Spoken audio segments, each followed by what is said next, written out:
Hello everyone, this is Aishwarya and welcome to Dhairyada. Today we are presenting a very fun video for all of you. We are going to talk about the myths of working women or ambitious women. So with me I have a box filled with a lot of myths that people have about women or rather women have heard about themselves. So we are going to see what these myths are and we are going to break them today. So the first myth for today is this one. Okay. They break down under pressure, or she breaks down under pressure. Well, first of all, I think it's a very wrong thing to say that only a woman breaks down under pressure.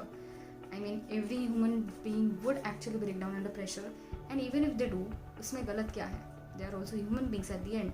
We all have the opportunity and the right to break down under pressure. The only thing is, how do we get out of that matters. So it's not about who breaks down, it's about who comes out of it better. The second myth for today is they have to be or need to be perfect in everything. Well, this is not sometimes what the woman wants, but maybe the society that expects them to be. Having said that, what if she isn't perfect in everything? What if she is just trying to be better at whatever she is doing? It isn't any harm, right? So why do we expect her to be perfect when she can just be better? Going towards the third myth. They don't care about anything else other than their work. Well, I think again that's very unfair to say that because we all do care about our work, but when it's time to give our love to our families and be there for our friends and be there for ourselves, we do get to choose that and we do make that choice. Sometimes we just expect a woman to leave everything when it comes to her duties and responsibilities, and if she fails to do so, we are easy to say that, you know what, she's just putting her work in front of everyone else. But don't we think that men have been doing that for a while now, and we women are just trying to make a place for ourselves? And when you are working in a society where every step you have to prove that you're worth it, it's really very difficult to give up your work just because you have other responsibilities. Going ahead, the next myth for today is she is doing this to prove you something. Is she? So many of the times people think that okay, when a woman is working so hard, कुछ तो बात होगी, उसको कुछ prove करने की जरूरत है. Why can't it just be because she loves whatever she is doing, or she wants to be better at whatever she is doing, or she just enjoys what she is doing and she is doing this for herself? When will we accept this idea that a woman can just purely do certain things because she wants to and she can do things for herself?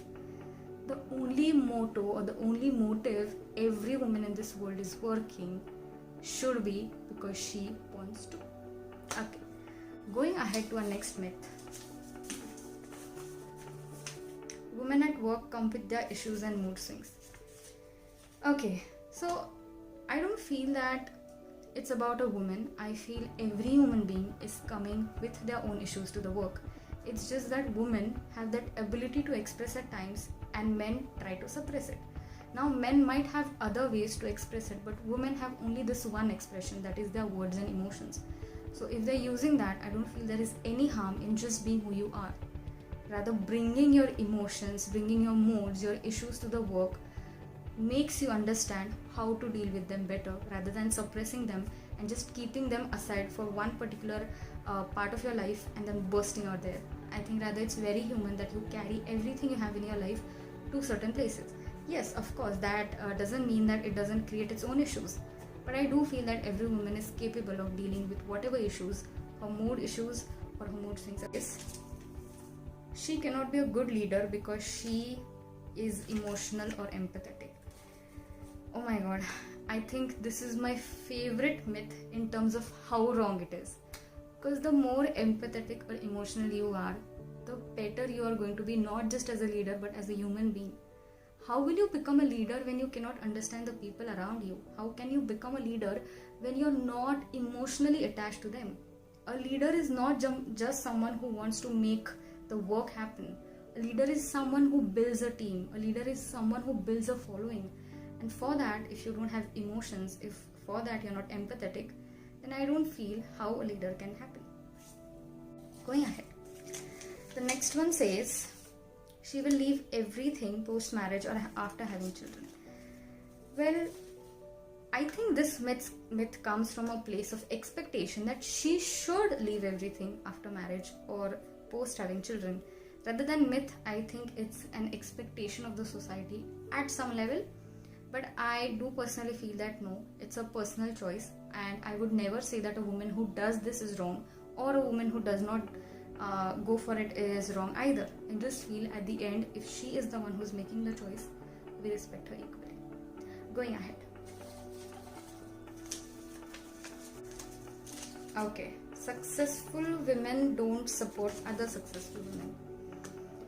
Okay, so this is something that have been deeply rooted in us, that a woman is never a support of another woman, and when there are two women working in the same place, it's all just about catfights and everything. But I feel that times have changed. Every woman has understood where the other woman comes from, and that is why now in today's world we see a lot of support that comes from one woman to another. And I feel jealousy or rivalry is not just about women's emotions. It's a human thing. So even if it exists, it doesn't mean that it's completely bad. Sometimes it can be the reason that you're motivated to do better. So going ahead. The next myth says she will not be a good wife, daughter, or a mother. Well, first of all, what is a good daughter, a good wife, or a good mother? A lot of depends on your definition of good. Having said that, why are we striving for these definitions of she being a good mother, she being a good daughter? And what we really need to seek is she a happy one? If she's a happy daughter, if she's a happy mother, if she is a happy sister, then maybe she will be able to make you even happier. So let's just discard this word saying good wife or good mother and good daughter, etc., and just replace it with happy one, because she is equally important. She also has her own identity. Going ahead. The last one for today is she is trying to match a man. Okay, so no, she is not trying to match anyone. I just think that she is trying to match her own expectations and her own potential. And that is the reason that every woman around us is excelling so greatly. So this is about today, the myths that we have heard about working women around us. And on this Women's Day, we wish you all a great, happy Women's Day. Thank you.